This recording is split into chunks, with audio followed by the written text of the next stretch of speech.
प्रस्तावना। इस वीडियो में अपन करेंगे प्रस्तावना। ठीक है, स्टार्ट करते हैं। प्रस्तावना प्रियम्बल। भारत का संविधान। उद्देशिका। हम भारत के लोग भारत को एक संपूर्ण प्रभुत्व संपन्न समाजवादी पंथ निरपेक्ष लोकतंत्रात्मक गणराज्य बनाने के लिए तथा उसके समस्त नागरिकों को सामाजिक, आर्थिक और राजनीतिक न्याय, विचार अभिव्यक्ति, विश्वास, धर्म और उपासना की स्वतंत्रता, प्रतिष्ठा और अवसर की समता प्राप्त कराने के लिए तथा उन सब में व्यक्ति की गरिमा और राष्ट्र की एकता और अखंडता सुनिश्चित करने वाली बंधुता बढ़ाने के लिए दृढ़ संकल्प होकर अपनी इस संविधान सभा में आज तारीख 26 नवंबर 1949 ईस्वी मिति मार्ग शीर्ष शुक्ला सप्तमी संवत 2006 विक्रमी को एतद द्वारा इस संविधान को अंगीकृत, अधिनियमित और आत्मर्पित करते हैं। प्रस्तावना निम्न 4 बिंदुओं को स्पष्ट करती है। शक्ति का स्रोत। हम भारत के लोग, अर्थात शक्ति जनता में निहित है। यह पंक्ति यूएसए के संविधान से ली गई है। राज्य की प्रकृति। Nature of state.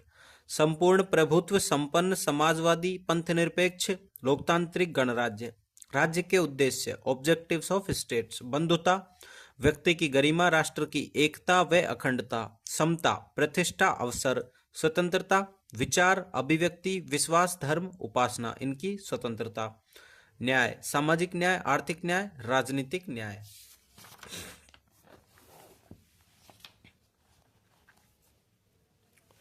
संविधान को अंगीकृत, अधिनियमित, आत्मर्पित करने की तारीख 26 नवंबर 1949। मिति मार्ग शीर्ष शुक्ल सप्तमी संवत 2006 विक्रमी। क्या आप जानते हैं भारत का राष्ट्रीय कैलेंडर विक्रमी संवत ना होकर शक संवत है, जिसे 22 मार्च 1957 को अपनाया गया था। विक्रमी संवत ग्रेगोरियन कैलेंडर से 57 वर्ष आगे होता है तथा शक संवत ग्रेगोरियन कैलेंडर से 78 वर्ष पीछे होता है। अंगीकृत।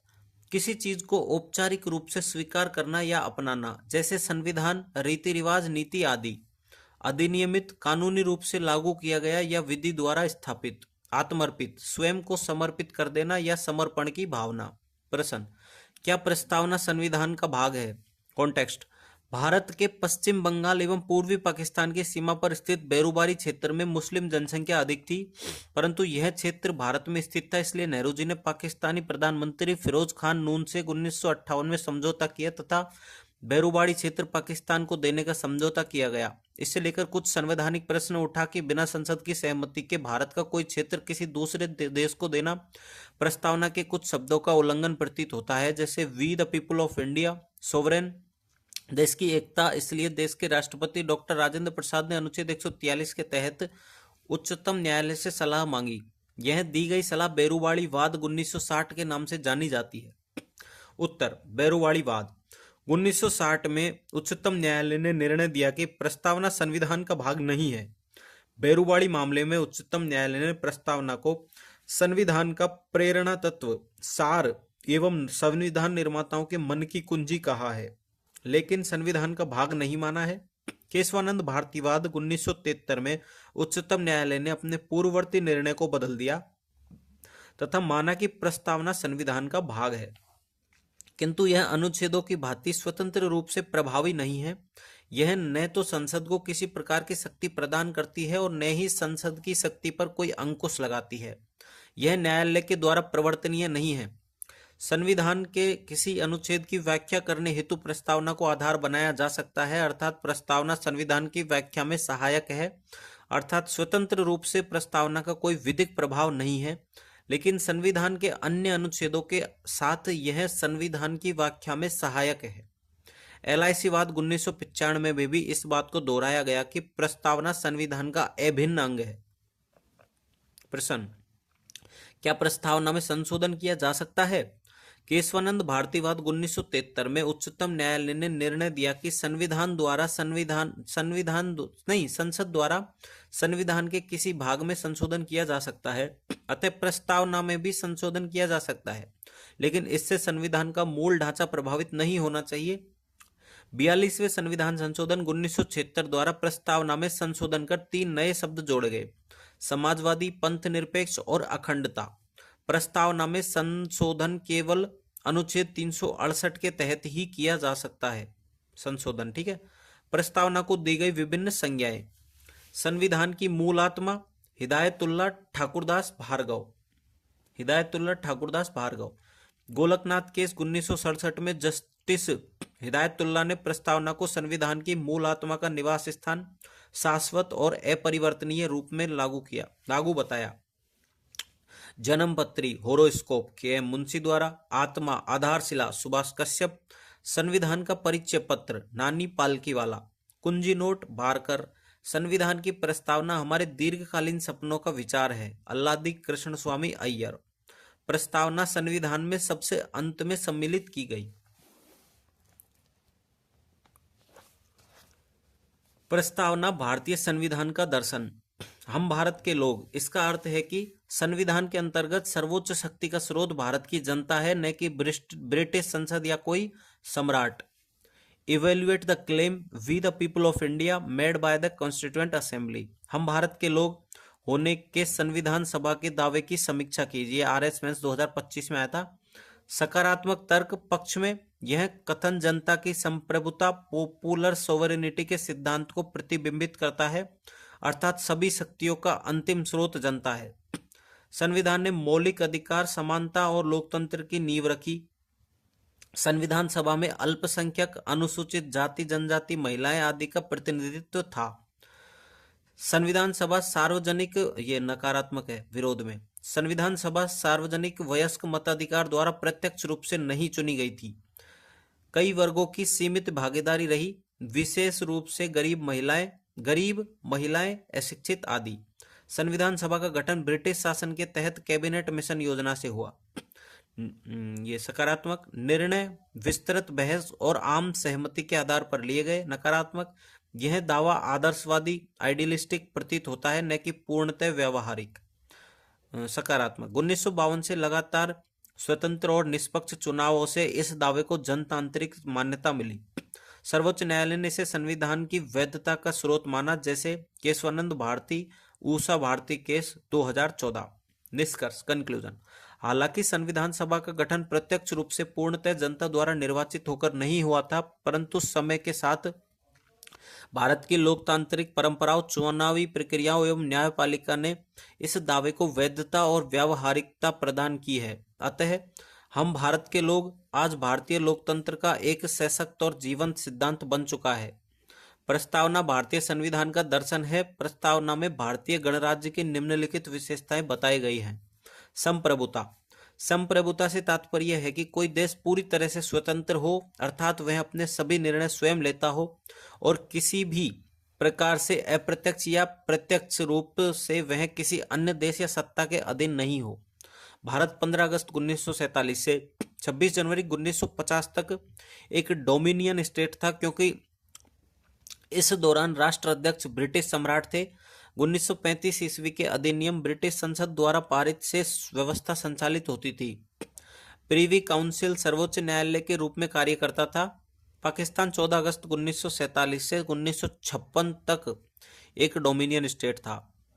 ऑस्ट्रेलिया, न्यूजीलैंड एवं कनाडा अभी भी डोमिनियन स्टेट है, क्योंकि ब्रिटिश क्राउन इनका राष्ट्राध्यक्ष है।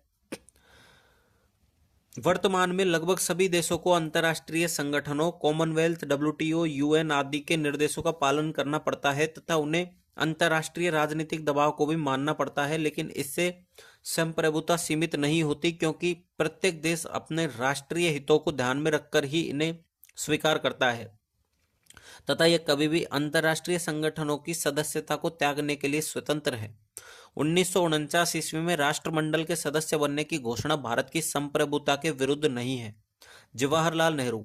यह स्वतंत्र इच्छा से किया हुआ समझौता है, जिसे स्वतंत्र इच्छा द्वारा समाप्त किया जा सकता है। समाजवाद, पूंजीवाद, समाजवाद, साम्यवाद। पूंजीवाद, संसाधनों का वितरण योग्यता के आधार पर। समाजवाद, योग्यता प्लस समानता, संसाधनों का न्यायपूर्ण वितरण। साम्यवाद, समानता आधारित वितरण। मुक्त बाजार एवं सरकारी नियंत्रण, सरकार द्वारा नियंत्रित बाजार। संपत्ति का निजी स्वामित्व को मान्यता, निजी स्वामित्व प्लस सार्वजनिक स्वामित्व। संपत्ति पर सरकारी स्वामित्व, वर्ग समन्वय का समर्थन, वर्ग समन्वय का समर्थन, वर्ग संघर्ष, अमीर वर्सेस गरीब, राष्ट्रवाद के पक्षधर, राष्ट्रवाद के पक्षधर राष्ट्रवाद नहीं मानते, धर्म की स्वकारोक्ति, धर्म की स्वकारोक्ति, धर्म अफीम के समान है, अहिंसा, अहिंसा, हिंसा, अधिकारों को मान्यता, अधिकार प्लस दायित्व, दायित्वों को मान्यता।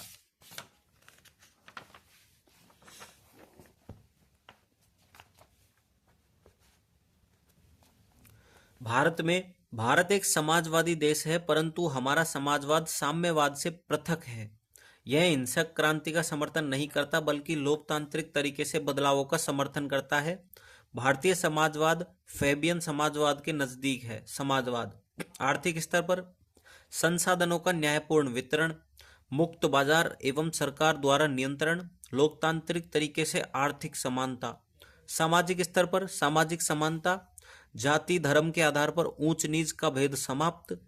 उल्लेखनीय है कि 1991 ईस्वी के बाद पूंजीवाद की ओर झुकाव बढ़ा, अतः आर्थिक समाजवाद उतना प्रासंगिक नहीं, किंतु सामाजिक स्तर पर समाजवाद की आवश्यकता है।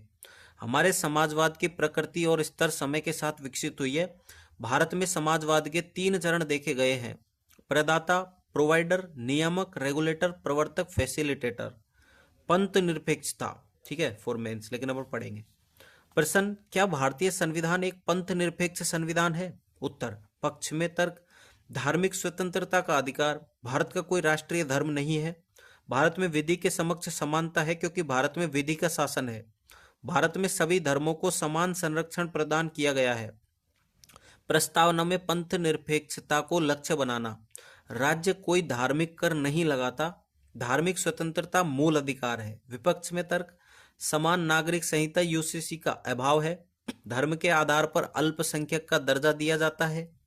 अब बता, भारतीय पंथ निरपेक्षता एवं पश्चिमी पंथ निरपेक्षता में अंतर। भारतीय पंथ निरपेक्षता, भारत में राज्य सभी धर्मों के समान व्यवहार करेगा, लेकिन राज्य धर्म से पृथक नहीं होगा। राज्य का धर्म से सकारात्मक संबंध होगा, अर्थात सभी धर्मों का समान संरक्षण किया जाएगा। इस नीति को सर्वधर्म समभाव कहा जाता है। भारत में राज्य धर्म पंथ निरपेक्ष है, लेकिन समाज नहीं। भारत ने प्राचीन काल से ही पंथ निरपेक्ष अवधारणा को अपनाए रखा है। हालांकि भारतीय संविधान में 42वें संविधान संशोधन 1976 में पहली बार यह शब्द जोड़ा गया। पश्चिमी पंथ निरपेक्षता, पश्चिमी देशों में राज्य धर्म से पूर्णतः पृथक है। पश्चिमी देशों में राज्य धर्म से पूर्ण पृथकता में विश्वास रखते हैं। इसमें 2 प्रकार की नीतियां पाई जाती हैं: USA soft secularism, France hard secularism. राज्य एवं समाज दोनों पंथ निरपेक्ष हैं। पश्चिमी देशों में पंथ निरपेक्षता की अवधारणा का उदय 17वीं शताब्दी के मध्य हुआ। फ्रांसीसी क्रांति के कारण फ्रांस ने पहली बार अपने संविधान में सेक्युलरिज्म शब्द जोड़ा। पंथ निरपेक्षता एवं धर्म निरपेक्षता में अंतर। उत्तर, 1987 में 58वें संविधान संशोधन के द्वारा संविधान में नया अनुच्छेद 394 क शामिल किया गया, जो संविधान के हिंदी में प्राधिकृत पाठ का समर्थन करता है। उसे सेक्युलरिज्म का हिंदी अनुवाद पंथ निरपेक्षता माना गया। पंथ निरपेक्षता यह एक विचारधारा है जो निम्नलिखित पर आधारित है: तार्किकता, वैज्ञानिक दृष्टिकोण, मानववाद। सामान्य अर्थों में धर्म का राजनीति, समाज व सांस्कृतिक पक्षों से पृथक्करण पंथ निरपेक्षता कहलाता है। धर्मनिरपेक्षता, धर्म शब्द की उत्पत्ति संस्कृत की धृ धातु से हुई है, जिसका अर्थ है धारण करने योग्य अर्थात कर्तव्य। अतः परंपरागत रूप से धर्म का अर्थ था कर्तव्य, न कि पंथ। इसलिए सेक्युलरिज्म का हिंदी अनुवाद पंथ निरपेक्षता है, न कि धर्मनिरपेक्षता। फ्रांस भारतीय संविधान के धर्मनिरपेक्षता के दृष्टिकोण से क्या सीख सकता है? UPSC maths 2020। भारतीय धर्मनिरपेक्षता प्राचीन काल से अस्तित्व में है तथा यह सर्वधर्म समभाव के चरित्र के साथ राज्य व धर्म के मध्य सकारात्मक संबंध स्थापित करती है। वहीं फ्रांसीसी धर्मनिरपेक्षता आधुनिक समझ की उपज है, जो राज्य व धर्म के पूर्ण पृथक्करण की कठोर विशेषता समाहित करती है। इसी परिप्रेक्ष्य में फ्रांस भारतीय धर्मनिरपेक्षता से निम्नलिखित प्रेरणाएं ले सकता है: राज्य को धर्म से सैद्धांतिक दूरी बनाए रखनी चाहिए। तथा आवश्यकता पड़ने पर नागरिक अधिकारों की सुरक्षा हेतु हस्तक्षेप करना चाहिए। उदाहरण, सबरीमाला मामले में लैंगिक समानता हेतु हस्तक्षेप।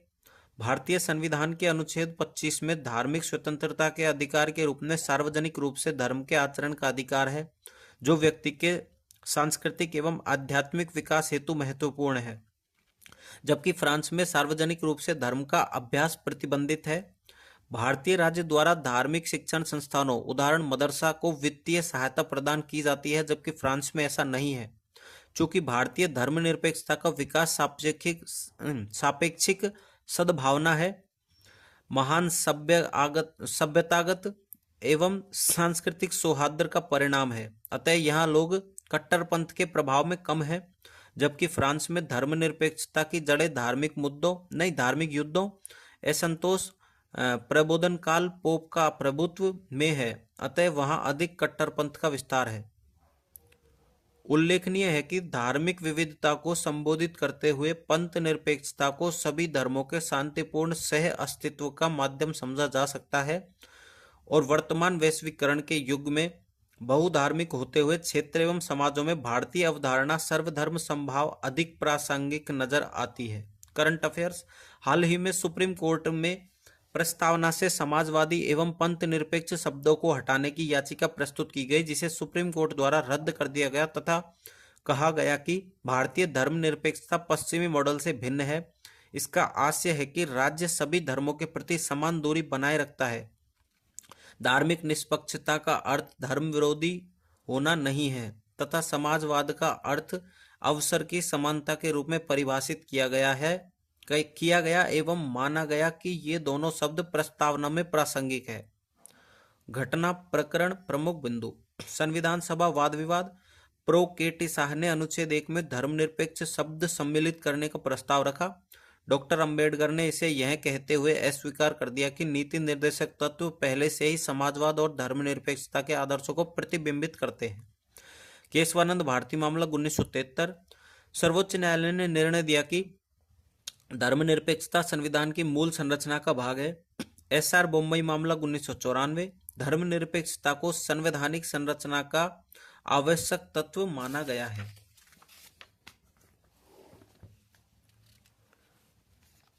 लोकतंत्र डेमोक्रेसी। जनता का जनता के द्वारा तथा जनता के लिए शासन लोकतंत्र कहलाता है। Abraham Lincoln. लोकतंत्र दो प्रकार का होता है, प्रत्यक्ष लोकतंत्र डायरेक्ट डेमोक्रेसी, अप्रत्यक्ष लोकतंत्र इनडायरेक्ट डेमोक्रेसी। यदि शासन की निर्णय प्रक्रिया में जनता की प्रत्यक्ष भागीदारी हो तो प्रत्यक्ष लोकतंत्र के निम्नलिखित साधन है। परिप्रेक्षा रेफरेंडम, जनता से ली गई राय जिसे लागू करना वैधानिक रूप से बाध्यकारी हो। प्राय विदेशी मामलों में इसका प्रयोग किया जाता है, उदाहरण ब्रेक्सिट। जनमत संग्रह प्लेबिसाइट, जनता से ली गई राय जिसे लागू करना वैधानिक रूप से बाध्यकारी न हो। प्राय घरेलू नीति निर्माण से संबंधित मामलों में इसका प्रयोग किया जाता है, उदाहरण सिक्किम का विलय। राइट टू रिकॉल, जनता के पास यह अधिकार होता है कि वह अपने निर्वाचित प्रतिनिधियों को उनका कार्यकाल पूर्ण होने से पूर्व वापस बुला सकती है, अर्थात उनको पद से हटा सकती है। पहल इनिशिएटिव, इसमें विधि निर्माण करने के लिए जनता को पहल करने का अधिकार दिया जाता है। यह निश्चित संख्या में जनता किसी प्रस्ताव पर हस्ताक्षर करती है तो इसे विधायिका में प्रस्तुत करना बाध्यकारी होता है। यह व्यवस्था स्विट्जरलैंड में है। अप्रत्यक्ष लोकतंत्र इनडायरेक्ट डेमोक्रेसी या प्रतिनिधि लोकतंत्र, यदि शासन में जनता की अप्रत्यक्ष भागीदारी हो, अर्थात जनता के द्वारा निर्वाचित प्रतिनिधि यदि कार्यपालिका एवं विधायिका से संबंधित महत्वपूर्ण निर्णय लेते हो तो इसे अप्रत्यक्ष लोकतंत्र कहते हैं। इसके अनेक रूप होते हैं। संसदीय शासन व्यवस्था, two head of state, Bharat Britain. अध्यक्षात्मक शासन व्यवस्था, अमेरिका। दोहरी कार्यपालिका, फ्रांस। बहुल कार्यपालिका, स्विट्जरलैंड।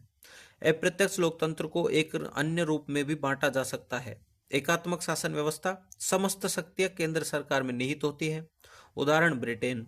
परिसंघीय शासन व्यवस्था, राज्यों को अधिक शक्तियां प्राप्त होती है, उदाहरण अमेरिका। रेफरेंडम बनाम प्लेबिसाइट, रेफरेंडम वर्सेस प्लेबिसाइट। बिंदु रेफरेंडम प्लेबिसाइट। संचालनकर्ता हमेशा सरकार द्वारा आयोजित किया जाता है। सरकार या तीसरा पक्ष जैसे संयुक्त राष्ट्र भी आयोजित कर सकता है। राजनीतिक प्रणाली आमतौर पर लोकतांत्रिक सरकारों द्वारा किया जाता है। लोकतांत्रिक या अलोकतांत्रिक दोनों व्यवस्थाओं में संभव।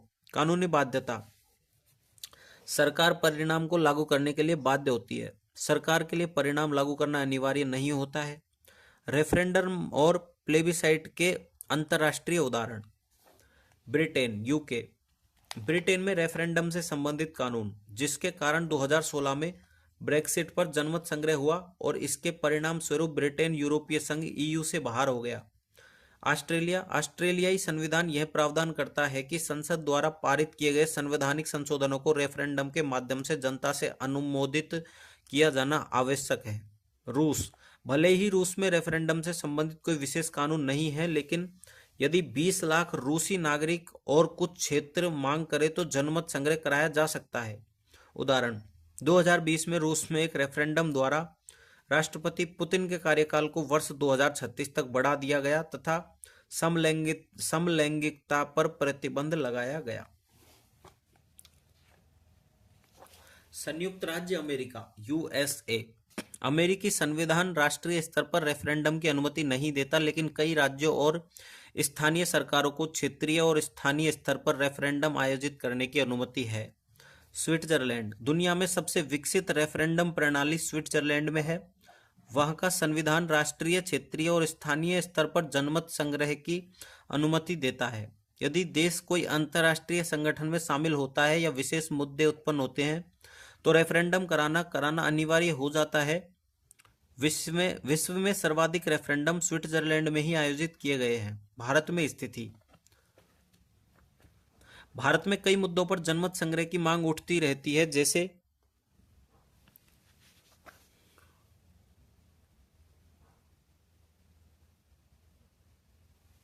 दिल्ली को पूर्ण राज्य का दर्जा देना, अविभाजित आंध्र प्रदेश का विभाजन आदि। भारतीय संविधान में जनमत संग्रह से संबंधित कोई स्पष्ट प्रावधान नहीं है, लेकिन इसे प्रतिबंधित भी नहीं किया गया है। वर्षों से भारतीय सरकार ने कुछ अवसरों पर जनमत संग्रह कराए हैं और उनके परिणाम का पालन भी किया है, मुख्यतः इसलिए क्योंकि अधिकांश परिणाम सरकार के पक्ष में रहे हैं। संविधान सभा की बहस, कॉन्स्टिट्यूएंट असेंबली डिबेट। संविधान में जनमत संग्रह पर चर्चा संविधान सभा में कई बार उठाई गई। डॉक्टर अंबेडकर ने आयरलैंड, ऑस्ट्रेलिया और स्विट्जरलैंड के उदाहरणों को हवाला देते हुए कहा, भारत जैसे देश के लिए जनमत संग्रह कराना अत्यंत खर्चीला और जटिल होगा। इसलिए संविधान सभा ने इस विचार को अस्वीकार कर दिया और संसद में विश्वास व्यक्त किया। भारत में जनमत संग्रह के ऐतिहासिक उदाहरण, historical examples of referendum in India. Sylhet, Assam, July 1947। British Bharat के असम प्रांत के सिलहट जिले में जनमत संग्रह कराया गया। अधिकांश जनता ने पूर्वी पाकिस्तान, अब बांग्लादेश में शामिल होने के पक्ष में मतदान किया। उत्तर पश्चिम सीमांत प्रांत NWFP, जुलाई 1947। सभी जिलों ने पाकिस्तान में शामिल होने के पक्ष में मतदान किया। जूनागढ़ 1947 से 48। नवाब ने पाकिस्तान में विलय का निर्णय लिया, परंतु जनमत संग्रह के बाद 1948 में भारत में शामिल हुआ। चंद्रनगर 1949। फ्रांसीसी क्षेत्र, स्थानीय लोगों ने भारत में शामिल होने के पक्ष में मतदान किया। तीसरा है कॉस्ट बेनिफिट एनालिसिस, लाभ, एडवांटेज, हानियां, डिसएडवांटेज। अंततः यह एक लोकतांत्रिक प्रक्रिया है। यह बहुदलीय राजनीति के निर्णयों से परे जाती है। लोगों की संप्रभुता की स्वीकृति, यह बहुसंख्यकवाद की तानाशाही के विरुद्ध एक सुरक्षा है। हानियां, डिसएडवांटेज, यह प्रक्रिया कठिन और जटिल हो सकती है। यह एक खर्चीला अभ्यास हो सकता है। जनता हमेशा पर्याप्त रूप से सूचित नहीं होती है। यह बहुसंख्यकवाद की तानाशाही के विरुद्ध एक सुरक्षा है। यह संसद की गरिमा को कमजोर कर सकता है। यह अल्पसंख्यकों के अधिकारों को नुकसान पहुंचा सकता है। रिकॉल, रिकॉल को प्रत्यक्ष लोकतंत्र का उपकरण कहा जाता है, जिसे जनता द्वारा चुने गए प्रतिनिधियों को कार्यकाल के बीच में ही पद से हटाने का अधिकार माना जाता है। यह लोकतंत्र का स्वाभाविक परिणाम माना जाता है। यदि जनता को अपने प्रतिनिधियों को चुनने का अधिकार है तो उन्हें हटाने का भी अधिकार होना चाहिए। अंतर्राष्ट्रीय परिदृश्य, इंटरनेशनल सिनेरियो। अमेरिका, यूएसए, केवल राज्य स्तर पर रिकॉल की व्यवस्था है। कई राज्यों में निर्वाचित अधिकारियों को विभिन्न आधारों पर हटाने का प्रावधान है।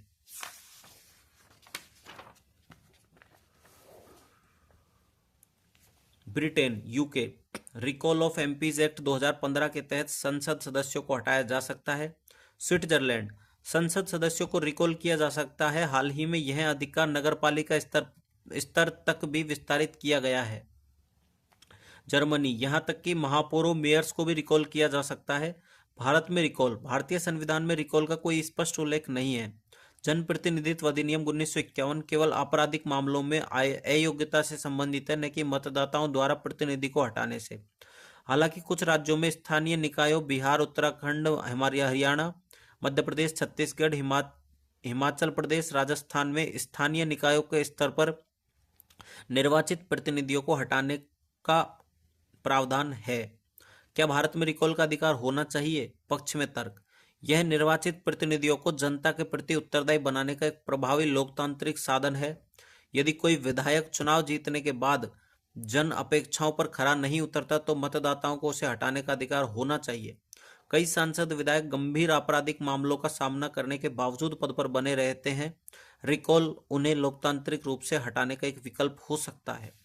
विपक्ष में तर्क, दुरुपयोग की आशंका, राजनीतिक प्रतिद्वंद्विता और निराधार आरोपों के कारण रिकॉल की प्रक्रिया का दुरुपयोग किया जा सकता है। चुनावी अस्थिरता, बार बार चुनाव कराए जाने से राजनीतिक अस्थिरता बढ़ सकती है और संसाधनों पर आर्थिक बोझ भी पड़ेगा। भारत की फर्स्ट पास्ट द पोस्ट प्रणाली बहुमत नहीं, अपितु सबसे अधिक मत प्राप्त करने वाले उम्मीदवार के आधार पर इससे संतुलन बिगड़ सकता है। भारत जैसे बड़ी जनसंख्या, निरक्षरता, वित्तीय बोझ और जन जागरूकता की कमी वाले देश में इस व्यवस्था को लागू करना व्यवहारिक रूप से कठिन हो सकता है। आगे की राह, वे फॉरवर्ड, निर्वाचन आयोग को एक कानूनी प्रक्रिया स्थापित करनी चाहिए जिसके तहत नागरिक एक याचिका दायर कर रिकॉल की मांग कर सके और इसके बाद जनमत के बहुमत से निर्णय लिया जाए। हालांकि भारत जैसे विविधता वाले और सीमित संसाधनों वाले देश में एक दीर्घकालिक सुधार होगा। राजस्थान, मार्च 2011 में राजस्थान ने नगरपालिका अधिनियम म्युनिसिपैलिटी एक्ट में संशोधन कर शहरी स्थानीय निकायों में कुछ निर्वाचित प्रतिनिधियों को पद से हटाने राइट टू रिकॉल का अधिकार लागू किया। दिसंबर 2012 में 12 जिले के मांगरोल नगर पालिका में पहला रिकॉल चुनाव आयोजित हुआ जिसका उद्देश्य अध्यक्ष अशोक जैन को पद से हटाना था। यह रिकॉल प्रक्रिया तब शुरू हुई जब नगरपालिका बोर्ड के 3/4 से अधिक निर्वाचित सदस्यों द्वारा अविश्वास प्रस्ताव पारित किया गया। गणतंत्र, रिपब्लिक, यदि किसी देश का राष्ट्राध्यक्ष वंशानुगत नहीं है तो इसे गणतंत्र कहते हैं। यह राजतंत्र की विरोधी विचारधारा है। Country, democracy, Republic, India democracy Republic दोनों, यूएसए दोनों, चाइना डेमोक्रेसी नहीं है रिपब्लिक है, ब्रिटेन डेमोक्रेसी है लेकिन रिपब्लिक नहीं है। गणतंत्र की विशेषताएं,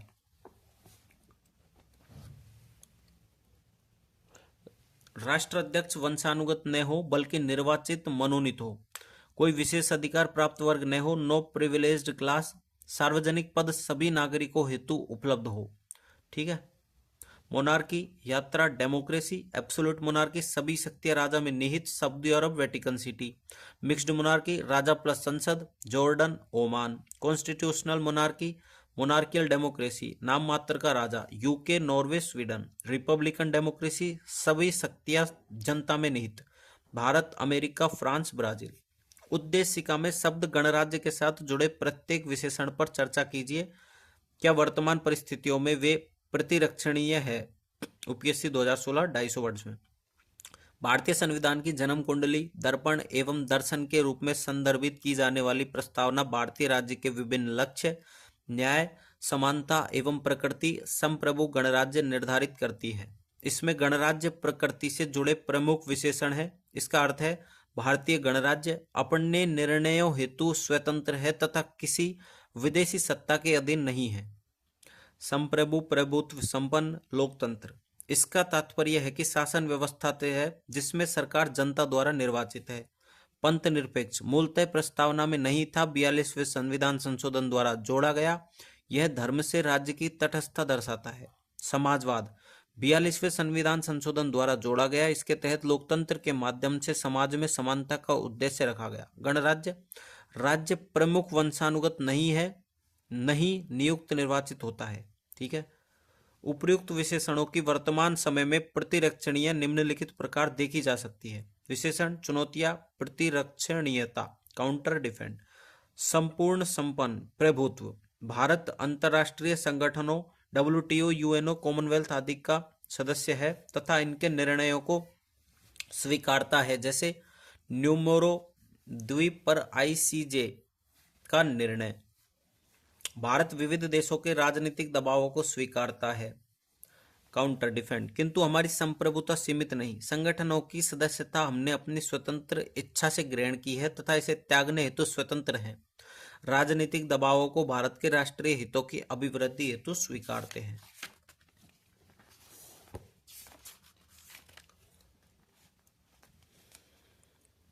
समाजवादी। 1991 ईस्वी के आर्थिक सुधारों के बाद भारत का झुकाव पूंजीवाद की ओर बढ़ रहा है। समाज में व्यापक आय असमानता है, दैट इज ऑक्सफैम रिपोर्ट। शीर्ष 10% आबादी 70% संपत्ति, निम्न 50% आबादी देश की 2.8% संपत्ति। हाल ही में सुप्रीम कोर्ट में प्रस्तावना से समाजवादी एवं पंथ निरपेक्ष शब्दों को हटाने की याचिका प्रस्तुत की गई, जिसे सुप्रीम कोर्ट द्वारा रद्द कर दिया गया तथा कहा गया कि भारतीय धर्मनिरपेक्षता पश्चिमी मॉडल से भिन्न है। इसका आशय है कि राज्य सभी धर्मों के प्रति समान दूरी बनाए रखता है। धार्मिक निष्पक्षता का आधार धर्म विरोधी होना नहीं है तथा समाजवाद का अर्थ अवसर की समानता के रूप में परिभाषित किया गया एवं माना गया कि ये दोनों शब्द प्रस्तावना में प्रासंगिक है। पंथ निरपेक्षता, समान नागरिक संहिता यूसीसी का अभाव, राज्य द्वारा धार्मिक अल्पसंख्यक का दर्जा देना।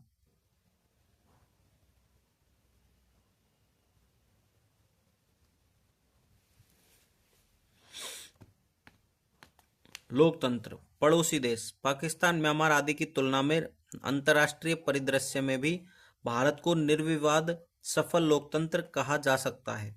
निष्कर्षतः भारतीय गणराज्य की विशेषताओं की अनवरत अनुपालना बनी रही है।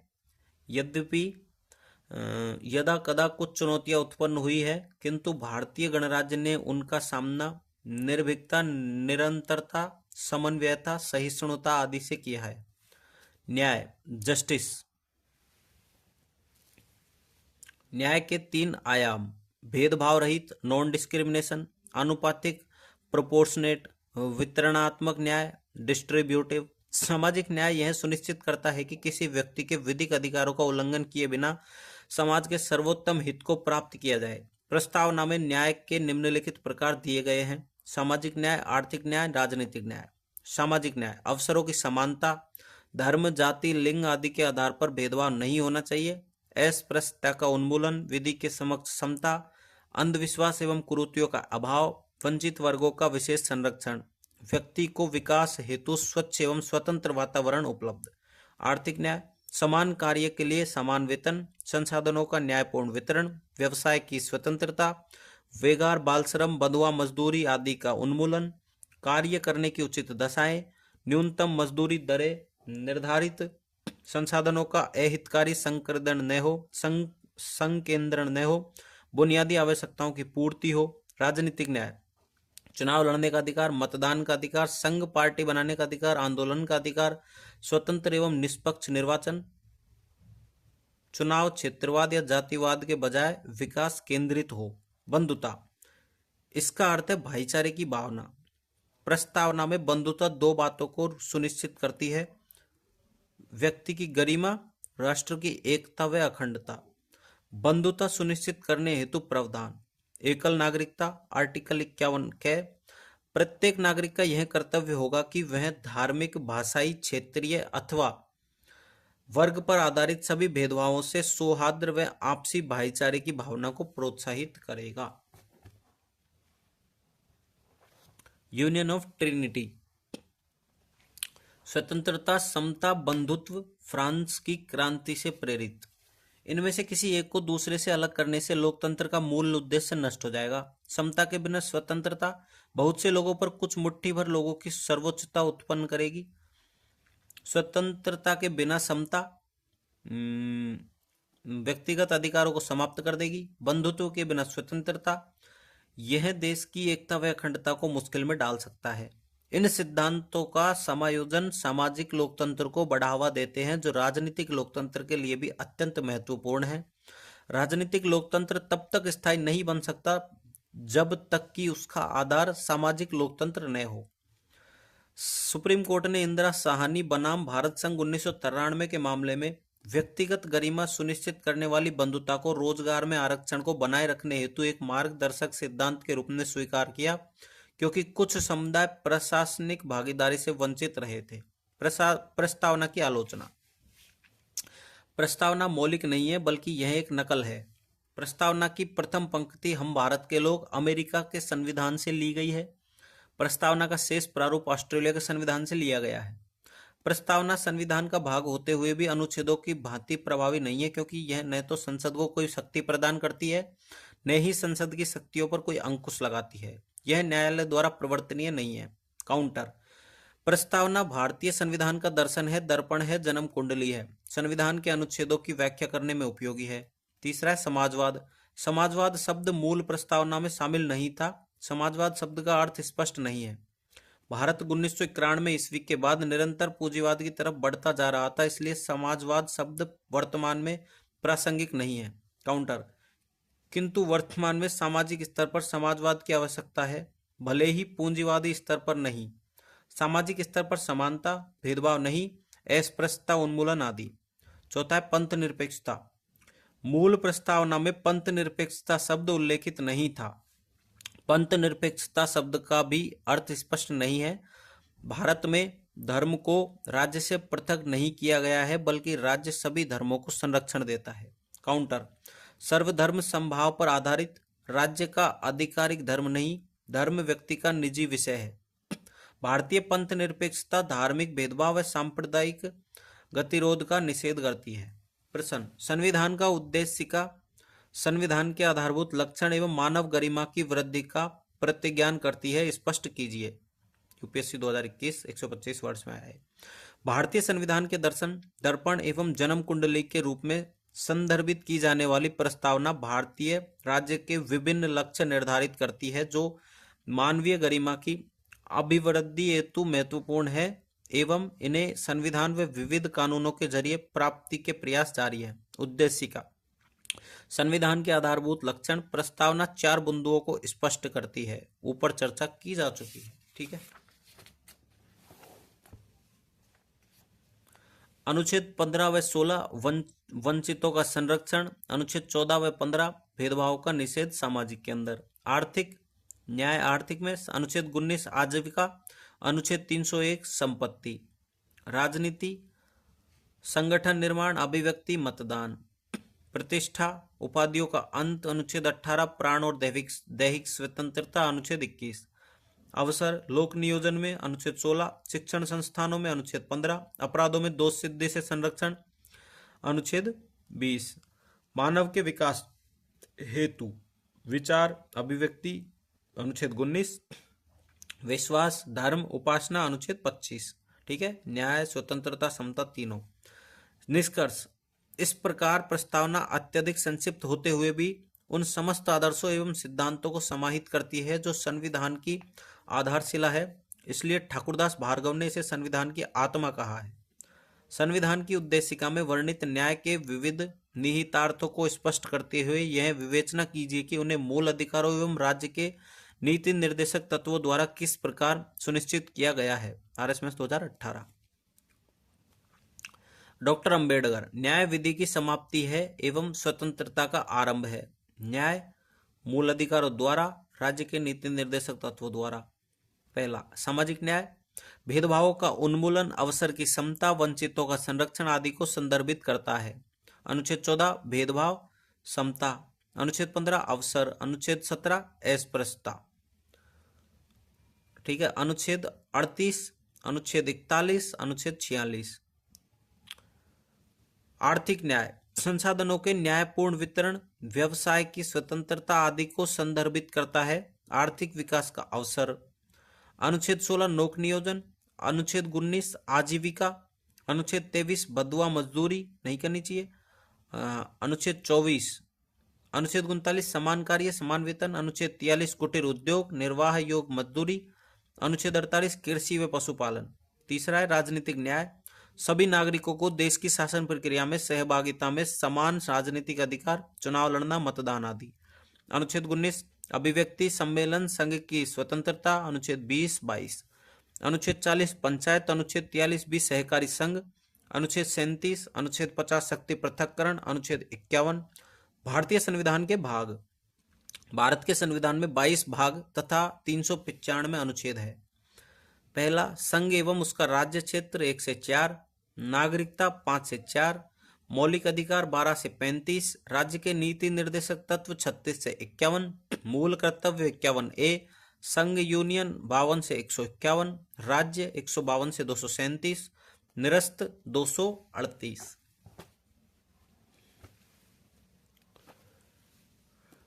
संघ शासित प्रदेश यूटी 239 से 242, पंचायतें 243 से 243 ओ, नगरीय निकाय 243 पी से 243 जेड जी, सहकारिता 243 जेड एच से 243 जेड टी, अनुसूचित एवं जनजातीय क्षेत्र 244 से 244 ए, संघ एवं राज्यों के विधायी व प्रशासनिक संबंध 245 से 263, संघ एवं राज्य के मध्य वित्तीय संबंध 264 से 300 ए, अंतर्राज्यीय व्यापार वाणिज्य एवं समागम 301 से 307, संघ एवं राज्यों के अधीन सेवाएं 308 से 323, न्याय अधिकरण 323 ए से 323 बी, निर्वाचन 324 से 339, कुछ वर्गों के लिए विशेष प्रावधान 330 से 342 ए, राजभाषा 343 से 351, आपातकालीन उपबंध 352 से 360, प्रकीर्ण 361 से 367, संविधान संशोधन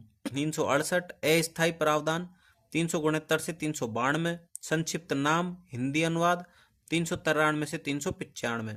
हालांकि सभी संशोधनों को शामिल करते हुए वर्तमान में अनुच्छेदों की संख्या 450 से अधिक है एवं संविधान के भाग 25 हैं। ठीक है, तो ये अपना हो चुका है कंप्लीट।